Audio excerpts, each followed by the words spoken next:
Fala galerinha, beleza?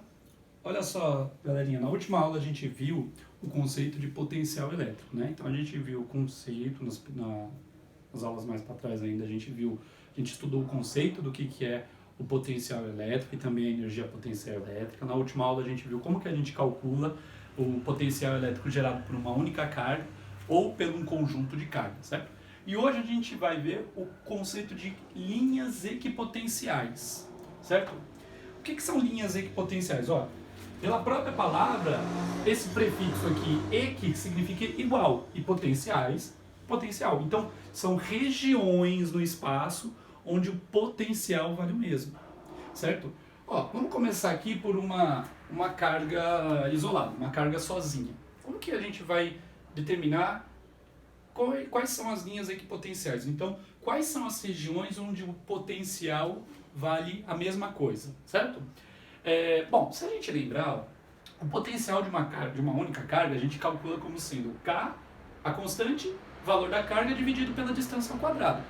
Então pensa comigo, ó, uma circunferência em torno da minha carga vai ser uma linha de equipotencial. Você pode pensar também que isso daqui é uma superfície. Tá? Eu coloquei linha equipotencial porque aqui eu vou desenhar no plano, né? Mas você pode imaginar que essa linha, na verdade, representa uma superfície, como se ela estivesse nas 3 dimensões, tá? Mas veja só, por que aqui no plano, essas linhas aqui, ó, tracejadas em azul, são regiões equipotenciais? Porque uma circunferência, essa circunferência, qualquer ponto nessa circunferência aqui, está a uma mesma distância da carga. Como o potencial é a constante, que é um valor constante, o valor numérico da carga, que é um valor constante também, dividido pela distância, as regiões onde a distância é uma constante vai ser uma circunferência, quando eu estou pegando uma única carga isolada. Tudo bem?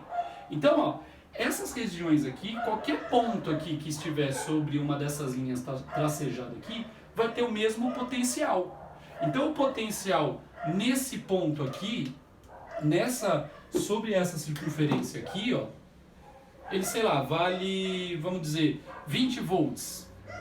Se eu escolher qualquer outro ponto nessa circunferência aqui, também vai valer 20 volts. Porque tanto esse ponto quanto esse ponto estão a uma mesma distância da carga, certo?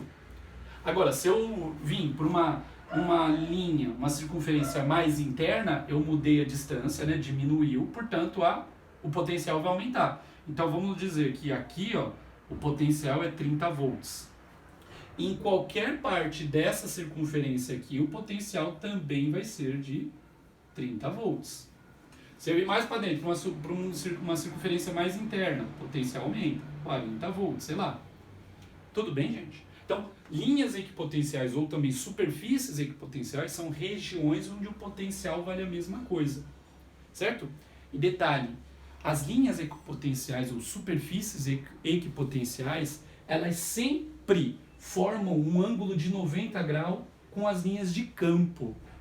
Sempre elas vão formar, em qualquer situação. As linhas equipotenciais sempre formam um ângulo de 90 graus com as linhas de campo. E a gente vai ver isso numa próxima lousa, nessa mesma aula, tá? Por que o ângulo é de 90 graus, certo? Vamos com calma. Então lá, essas aqui são regiões, essas linhas azuis tracejadas são regiões equipotenciais. No caso de uma carga sozinha, de uma única carga, essas linhas equipotenciais vão ter o formato de uma circunferência, certo? Agora, se eu estiver, vamos supor aqui, ó, pego o dipolo elétrico, uma carga positiva e negativa, lembre-se, o dipolo elétrico, ó, as linhas de campo sempre saem das cargas positivas, então as setas são saindo aqui dessa carga positiva, vou pular o vídeo para colocar em todas, e chegando nas negativas, olha lá, tá feito, certo? Olha lá, saem das positivas e vão morrer nas negativas, vão para as negativas. Essas regiões aqui que eu fiz, tracejado, ó, elas não são circunferências perfeitinhas, tudo bem?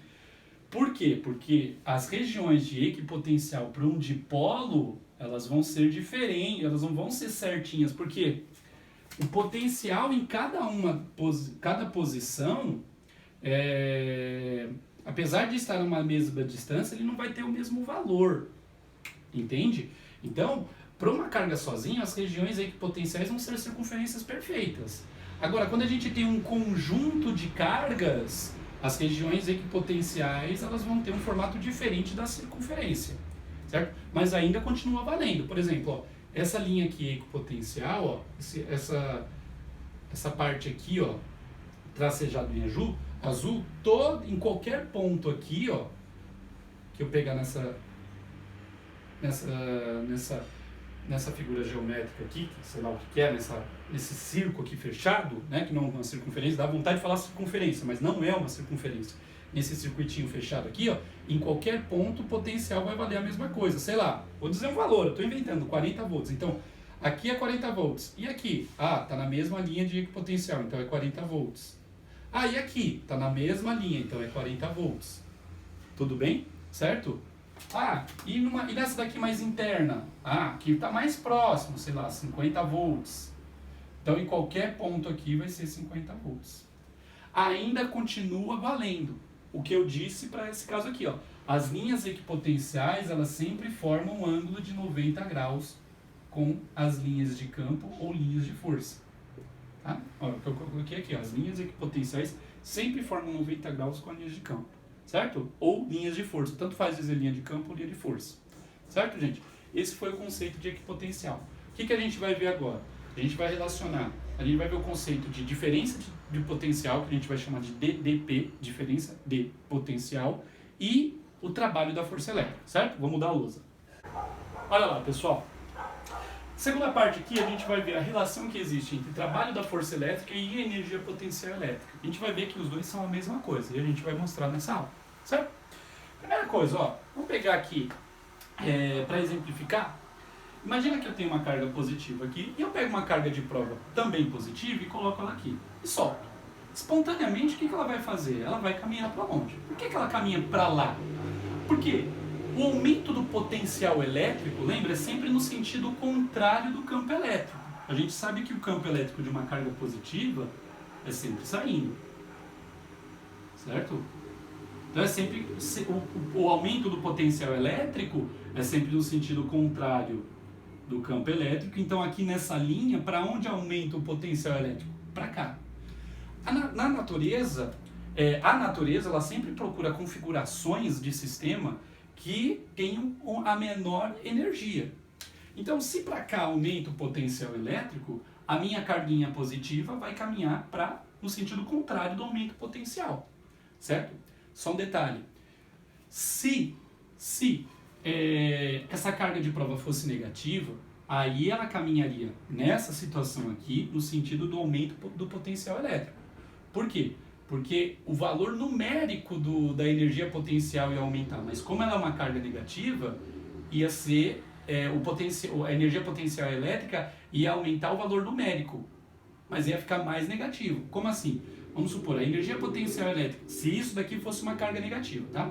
Se isso daqui fosse uma carga negativa, vamos supor, aqui a energia potencial elétrica dela seria de menos 30 Joule. Se ela andasse para cá, a energia seria de menos 40 Joule, ou seja, a energia quanto mais para uma carga negativa, quanto mais perto, menor a energia potencial elétrica. Por isso que uma carga negativa ela andaria para cá, certo? Enquanto cargas positivas caminham sempre no sentido contrário do aumento do potencial, cargas negativas caminham no sentido do aumento do potencial. Tudo bem? Certo? Mas vamos voltar para esse exemplo. Ó. A carguinha espontaneamente ela vem daqui para cá. Por quê? Porque existe uma força elétrica que é aplicada nela devido a essa carga para a direita. Certo?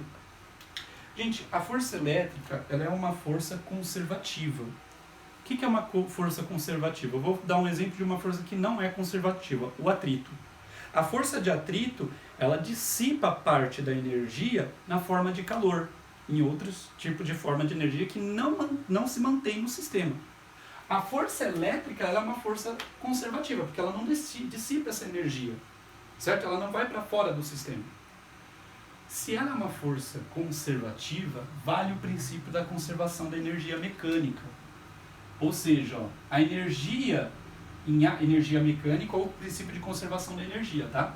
Isso significa que A energia que essa partícula tem aqui em B, ela será igual, em B, não em A, em B, ela é igual à energia que ela vai ter em A. Por quê? Porque essa energia se conserva, certo? A única força que está agindo nessa partícula aqui é a força elétrica. Como a força elétrica ela é conservativa, significa que a energia da minha partícula nesse ponto é igual nesse ponto. Ou a energia do sistema, quando a partícula de prova está aqui, é igual, a soma das energias é igual quando a partícula está aqui. E quais são as energias associadas em cada ponto? Bom, vamos lá. Essa partícula, vamos supor que ela tinha uma velocidade aqui no comecinho. Então ela tem uma energia cinética. Então no ponto B, a energia em B é a energia cinética em B. Tudo bem? Certo? Além da energia cinética que essa partícula tem aqui no ponto B, a gente também tem energia potencial elétrica no ponto B. Ou seja, a energia no ponto B é energia cinética em B, mais energia potencial elétrica em B. Tudo bem? Olha o cachorrinho latindo lá. O cachorrinho não para de latir. Vamos lá, daqui a pouco ele para, gente. Vamos lá. E em A mesma coisa, né? Quais são os tipos de energia que essa partícula tem aqui no ponto A? Tem energia cinética em A, que ela aumentou a sua velocidade, né? Então tem energia cinética em A, mais a energia potencial em A. Tudo bem? Olha o que eu vou fazer, ó. Eu vou colocar tudo que é energia potencial para um lado e tudo que é energia cinética para outro, certo?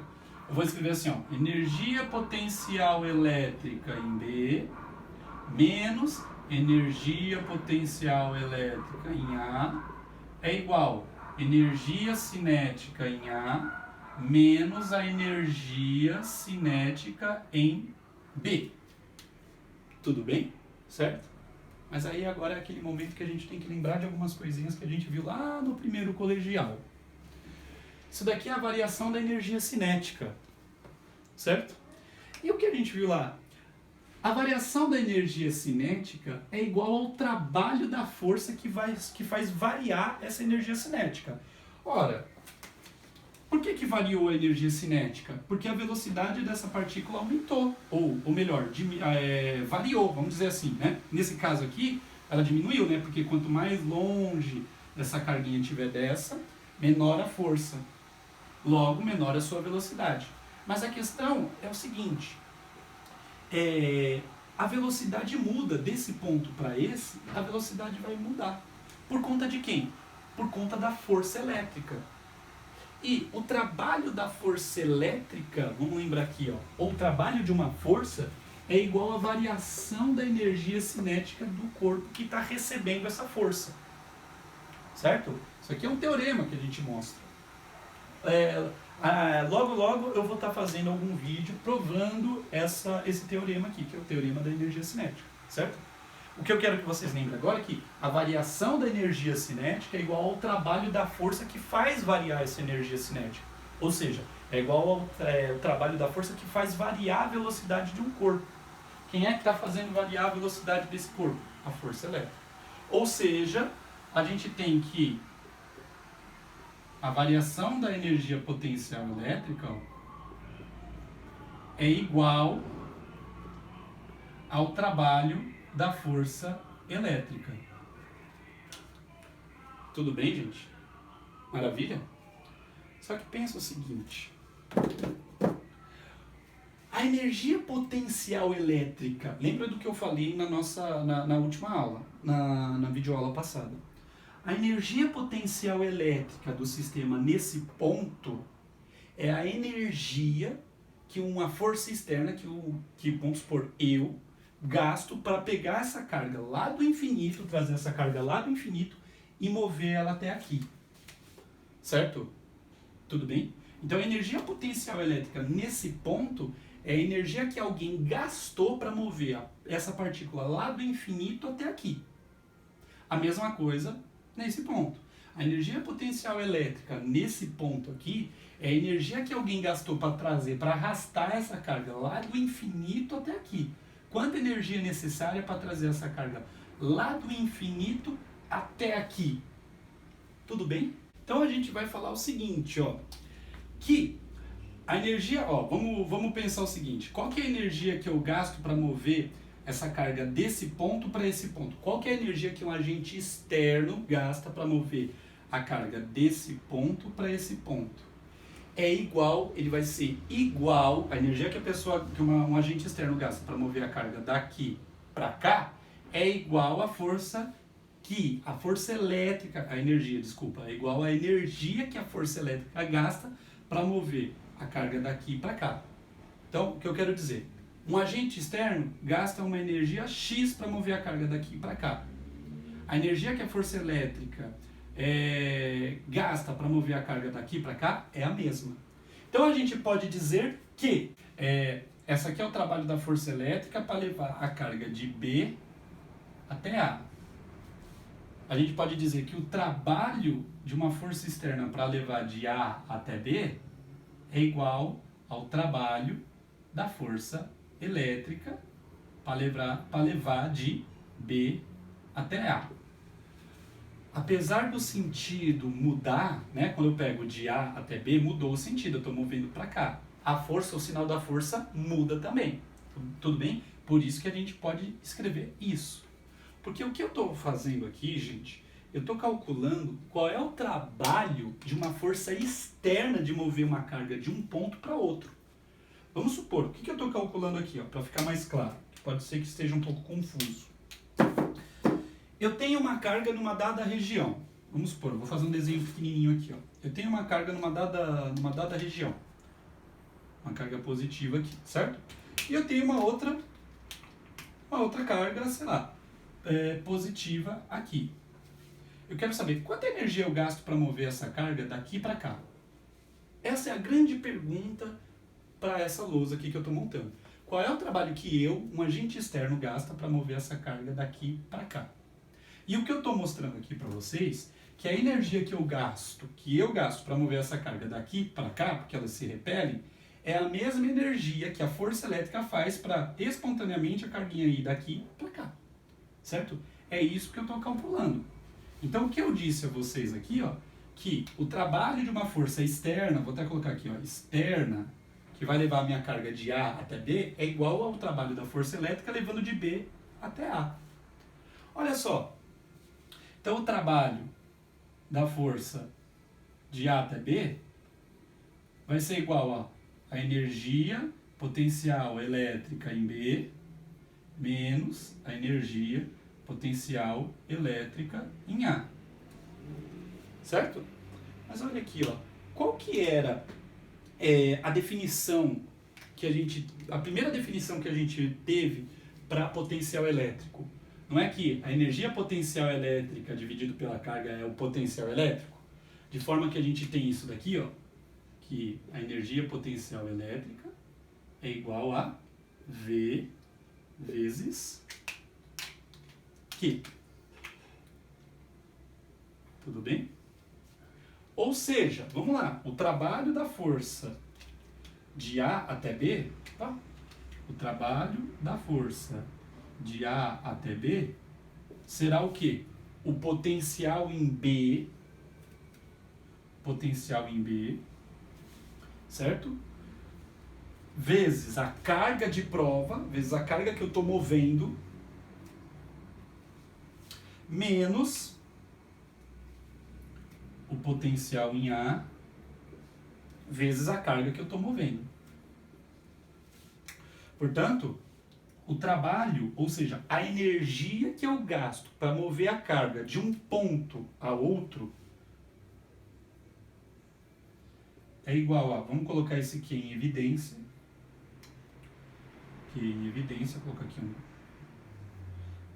que multiplica VB menos VA. E eu vou chamar isso daqui, ó, isso daqui é uma diferença de potencial. Ou seja, o trabalho para eu mover uma carga de A até B é igual ao valor da carga vezes a diferença de potencial. Deixa eu colocar de azul aqui, ó. Vezes a diferença de potencial entre os pontos A e B. Tudo bem? Essa é a grande sacada. Essa é, ó, aqui eu mostrei para vocês, ó, a relação direta que existe entre trabalho e o potencial elétrico, certo? Qual é a relação? A relação direta é essa, ó. DDP, o que significa DDP? Diferença de potencial. A gente vai fazer um exercício só para simplificar, para a gente entender melhor. Mas aqui eu deduzi para vocês por que o trabalho para levar uma carga de um ponto a outro é igual ao valor da carga vezes a diferença de potencial. Vamos fazer um exercício com que a gente aplica essa equaçãozinha. Ó. Olha a seguinte situação que eu coloquei aqui, gente. Imagina que eu tenho uma carga positiva aqui, sozinha, tá? E eu tenho uma carguinha Q aqui nesse ponto B. A pergunta é, qual é o trabalho que eu tenho que realizar para levar essa carga do ponto B até o ponto A? Certo? É isso. Aí o que eu desenhei aqui, ó? Como essa carga é uma carga, ela está sozinha, essa carga, as regiões equipotenciais são circunferências concêntricas, né? Onde o centro está aqui nessa carga. Certo? Então a gente tem essa circunferência aqui, cujo potencial é de 30 volts. Mais próximas a gente tem essa outra circunferência, cujo potencial é 40 volts. E aqui a gente tem essa outra equipotencial, cujo potencial é 50 volts. Tudo bem? E aí, qual é o trabalho para eu trazer essa carga daqui para cá? Ora, o trabalho é simples, ó. Vamos supor que essa carguinha tem um valor de 10 microcoulombs, certo? Então a gente vai fazer o seguinte, ó. Vai ser o valor da carga, certo? Vai ser o valor da carga que eu tenho, vezes 10 a menos 6, que multiplica 30 volts, certo? Menos 50. Portanto, vai ficar assim, ó, o trabalho para eu levar de A até B será 10 vezes 10 a menos 6, vezes 30 menos 50, menos 20. Isso significa que o trabalho para eu levar de A até B será de menos, vou colocar aqui, ó, menos, quanto, ó? 200 vezes 10, ó, menos 200 vezes 10 a menos 6. Que em notação científica vai ficar como? Menos, ó, 5, 4, 2 vezes 10 a menos 4. O que? Joules. Tudo bem, gente? Esse menos aqui significa que eu gastei energia, que o agente externo gastou energia, porque de fato, para eu mover ela para uma distância mais próxima, eu gasto energia. Tudo bem, gente? É essa a forma de aplicação. Agora, um grande detalhe. Veja, quando eu perguntei para vocês, ó, qual é a energia que eu gasto para mover ela desse ponto B para esse ponto A? Eu apliquei essa equação. O que essa equação está usando? Ó? Quais as únicas coisas que ela leva em consideração nessa equação? Duas coisas, o valor da carga que eu estou movendo e a diferença de potencial entre os pontos, entre os dois pontos que eu estou tomando. Só. Ou seja, a energia que eu ia gastar para mover essa carga nesse caminho aqui, ó, se eu fizesse esse caminho, seria a mesma energia que eu gastaria para mover ela daqui para cá, ou seria a mesma energia se eu fizesse em linha reta. Tudo bem? Ou seja, não importa a distância que eu percorro, a energia só vai depender do ponto final e do ponto inicial da onde você está levando essa carga. Por isso que a força elétrica é uma força conservativa, ela não depende do caminho. Por exemplo, o atrito depende, se tivesse atrito, vamos supor numa situação que eu estou arrastando um bloco de um ponto a outro. Quanto maior a distância que eu percorro, maior a força que eu gasto por conta do atrito. Certo? Aqui não. Independente do caminho que eu faço, a força elétrica, o trabalho da força elétrica, ele é sempre o mesmo. Porque ele só leva em consideração o ponto final e o ponto inicial. Tudo bem, gente? Maravilha? Então essa é a forma de aplicação. Quanta energia eu gasto para mover essa carga daqui até aqui? certo? Vou mudar a lousa uma última vez para explicar por que, aquela coisa que eu falei, por que as linhas de equipotenciais elas formam um ângulo de 90 graus com o campo elétrico. Olha só. Ó, voltei para o mesmo desenho que eu tinha, tá? Vou colocar um outro caso. Imagina que eu tenho uma carga aqui, ó, no ponto Q, e eu vou levar ela para esse ponto, ó, no ponto A, quer dizer, e eu vou levar ela aqui para o ponto B, certo? Qual é a energia que eu vou gastar? Ou seja, qual que vai ser o trabalho da força que eu vou realizar para mover ela daqui para cá, independente do caminho, né? Nem vou fazer as contas, nem vou escrever as contas. Ou melhor, vou escrever assim, ó. Trabalho para ir de A até B vai ser o valor da carga, que é Q, sei lá, eu vou colocar só aqui, tá? Vezes a diferença de potencial. Qual é o potencial da onde eu estou saindo? 30.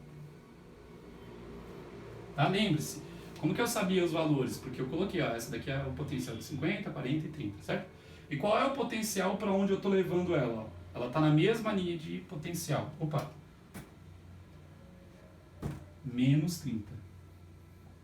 Ou seja, 30 menos 30 zero, significa que o trabalho, para esse caso, para eu mover a carga daqui para cá, é zero. Por quê? Porque ela está andando sobre a mesma linha de equipotencial. Certo? Agora vem comigo. Vamos lembrar aqui uma coisa. Ó. Lembra que uma das primeiras formas que a gente tem para calcular o trabalho é a força vezes o deslocamento vezes o cosseno do ângulo θ. O que é o trabalho? Vamos supor, eu vou empurrar um objeto para uma dada direção. Certo? Eu quero mover ele numa dada direção, num dado sentido. O trabalho é qual a energia que eu gasto para mover ele nessa direção que eu quero movimentar ele. Certo? Ué, vai depender da força que eu estou aplicando. Quanto maior a força, mais energia eu gasto. Vai depender do deslocamento. Quanto maior o deslocamento, mais energia eu gasto, porque eu vou ter que ficar mais tempo empurrando. E também depende do ângulo que se forma entre o deslocamento e a força que eu estou aplicando. Esse ângulo aqui, θ, é o ângulo entre a força que eu estou aplicando, ó. Imagina que eu tenho um bloco aqui, ó, eu estou empurrando ele fazendo esse deslocamento aqui, ó, na horizontal, certo? O θ vai ser o ângulo formado entre a força e o deslocamento, ó. Tudo bem? Então, ó, vamos pensar. O trabalho da força que eu realizei para mover ele daqui para cá ser zero, tem 3 situações. Uma, a força é zero, que não é o caso, porque eu tive que eu apliquei uma força ali. O deslocamento ser zero, não, porque ó, tem um deslocamento. Ou que o ângulo formado, o cosseno do ângulo formado seja zero. Qual é o valor, qual é o ângulo cujo cosseno é zero? Qual o primeiro valor de ângulo cujo cosseno é zero? De 90 graus. Certo? O cosseno de 90 vale zero. Então, para que o trabalho da força, para eu levar essa carga daqui até aqui, seja zero, é porque o ângulo formado entre a força e o deslocamento seja de 90 graus. Significa que, se eu percorro uma linha equipotencial, significa que esse deslocamento que eu estou fazendo, ele está formando um ângulo de 90 graus com a força elétrica. Lembra que a força elétrica ela tem a mesma direção do campo elétrico, que eu falei lá nas aulas passadas? A força elétrica ela acompanha o campo elétrico. Tanto, né, que eu posso escrever a força elétrica dessa forma, né? Ó. O vetor força elétrica é igual a carga vezes o campo elétrico.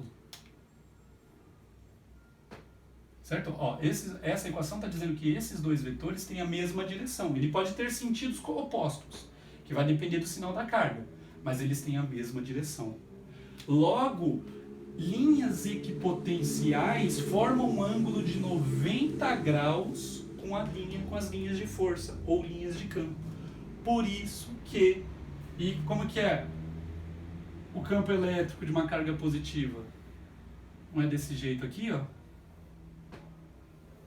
Por isso que linhas equipotenciais sempre formam ângulo de 90 graus com as linhas de força ou linhas de campo elétrico.